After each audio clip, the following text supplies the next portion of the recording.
মালিক বলেন বিসমিল্লাহির রহমানির রহিম ওয়া ইযা কুরিআল কুরআনু ফাসতামি'ু লাহু ওয়া আনসিতু লা'allakum তুরহামুন।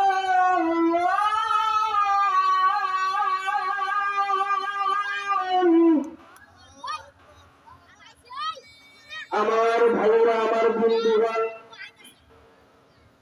আজ থেকে 10,000 বছর আগে আল্লাহ রাব্বুল আলামিন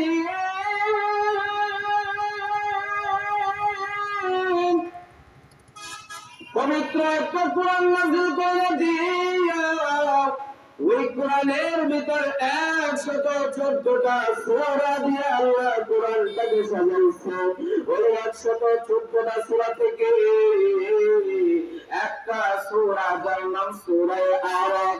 9 নম্বর পারা, 15 নম্বর পৃষ্ঠা, 11 নম্বর আয়াত, 11 নম্বর লাইনের 204 নম্বর আয়াত নাযিল কইরা আজকে এই মুকামিয়া এলাকার মসজিদকে দিয়ে দিকে ডাক দিয়া বললেন, এই মুকামিয়া এলাকার মানুষ, যে জায়গার ভিতরে কোরআনের আলোচনা হয়, সেই জায়গার ভিতরে আমি আল্লাহর হাকিকতের বর্ণনা করা হয়, সেই জায়গার ভিতরে আমি আল্লাহর কোরআনের তেলাওয়াত হয়, সেই জায়গার ভিতরে আমি আল্লাহর নবীর হাদিসের কথাগুলো হয়, ওই মজলিসের ভিতরে আমি আল্লাহ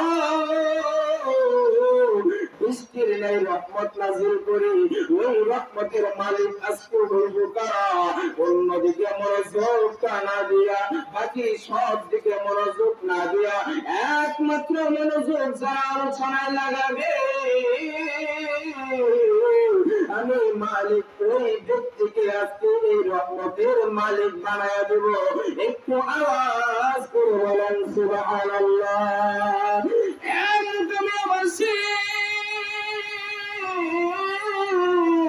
যদি বুঝতে থাকেন তাহলে বলেন, এই মাহফিলে আল্লাহ রহমত নাযিল করতেছে কি করে না? হে বন্ধু, এই মাহফিলে যে রহমত নাযিল করতেছে, ছোট্ট একটা ঘটনা যদি আপনাদেরকে শোনাই তাহলে বুঝতে সুবিধা। আল্লাহর নবী সাল্লাল্লাহু রাহমাতুল আলামিন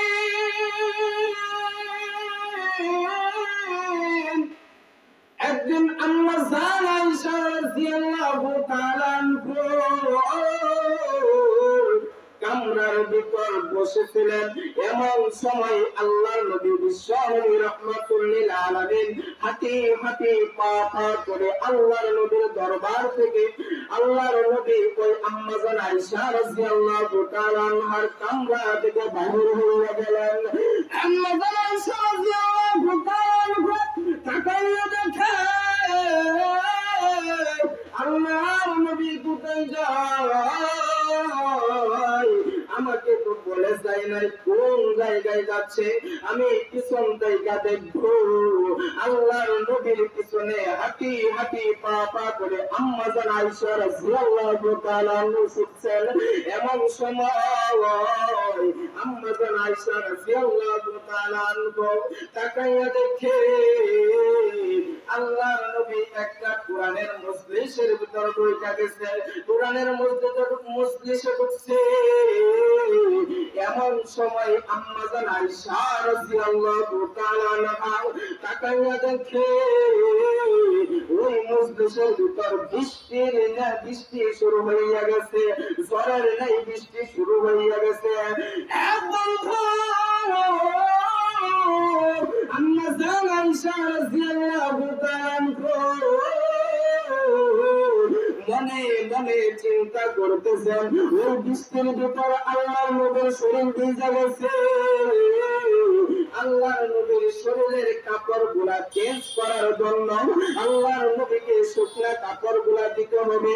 দৌড়াইয়া আম্মা জান আয়েশা রাদিয়াল্লাহু তাআলা আনহা তার নিজ কামরার ভিতর ঢুকছেন, শুকনা কাপড়গুলা লইয়া আম্মা জান আয়েশা রাদিয়াল্লাহু তাআলা আনহা যখন দরজার সামনে দাঁড়াইয়া আছে, বন্ধু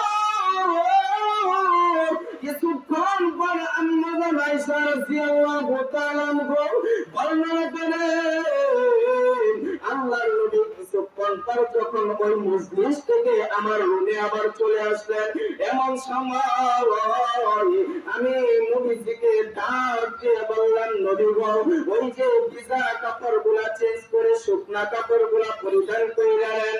আম্মা জান আয়েশা রাদিয়াল্লাহু তাআলা আনহা এই কথা বলার পর আম্মা জান আয়েশা রাদিয়াল্লাহু তাআলা আনহা তাকাইয়া দেখে আল্লাহর নবী মুস্কি মুস্কি হাসতেছে।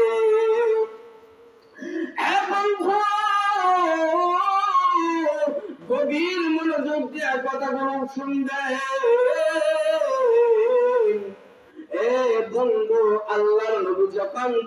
আল্লাহর নবী যখন মুস্কি মুস্কি হাসতেছে, এমন সময় আম্মা জান আয়েশা রাদিয়াল্লাহু তাআলা আনহা ডেকে ডেকে ডাক দিয়ে বললেন, নবী গো,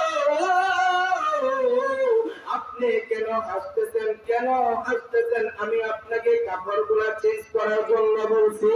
আম্মা জান আয়েশা রাদিয়াল্লাহু তাআলা আনহা যখন এই কথা বলেছেন, বলার পর আল্লাহ নবী ডাক দিয়া বললেন, আয়েশা, আমার শরীর ভিজা থাকলে তো আমি কাপড়গুলা চেঞ্জ করব। আম্মা জান আয়েশা রাদিয়াল্লাহু তাআলা আনহা আল্লাহর নবীকে ডাক দিয়ে বলতেছেন, নবী গো, ওই যে আমি তাকাইয়া দেখলাম আপনি ওই কোরআনের মজলিসের ভিতর ঢোকার সাথে সাথে অজস্র ঝড়ে বৃষ্টি শুরু হইয়া গেছে, ঝড়ের নেই বৃষ্টি শুরু হইয়া গেছে, তাহলে ওই বৃষ্টির পানি দিয়ে আপনার শরীর ভিজে নাই?